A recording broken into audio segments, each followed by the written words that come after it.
নিশিতাপূর্ণ কলেজে। তো এখানেই কোচিং করা হয়েছে, এখানেরই স্টুডেন্ট। তো আশা করি আপনাদের থেকেও ভালো কিছু মানে আমরা ফিডব্যাক পাবো।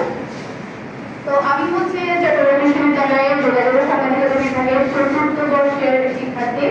যদি আমার প্রাইভেট সেকশনে 13 তারিখে এই সংবর্ধনার সূত্রে হচ্ছে আমি এখানে আসছি সকালে। তো আপনাদের সাথে একটু পরিচয় হওয়ার জন্য হচ্ছে এখানে আসা। তো ভাইয়াদের তো তুলনামূলক কম অংশগ্রহণে আমি খুব একটা আশা করলাম।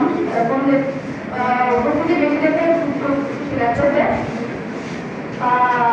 আমি যে বিষয়টি নিয়ে আসলে এখানে কথা বলবো তাদেরকে শেয়ার করতে চাই সেটা হচ্ছে আপনারা অনেক ভয় পান যে নারী নেতৃত্ব দেওয়ার ক্ষেত্রে।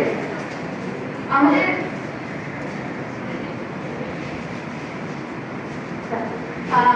আমাদের বোর্ডে কিন্তু আগে অনেক পিছিয়ে ছিল, সময়ের তুলনায় আস্তে আস্তে দ্রুত বাড়তেছে। আমাদের চট্টগ্রাম বিশ্ববিদ্যালয়ে আমরা নারীদের জন্য কাজ করতেছি, বিভিন্ন সংগঠন করার জন্য।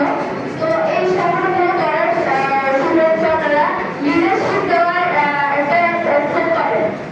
আমরা হচ্ছে নারীরা হিসাবে করে আনন্দ থাকতেছি, হিসাব তাহলে পাঞ্জাব না করলে এটা একটা দ্বন্দ্ব আমাদের মধ্যে কাজ করে।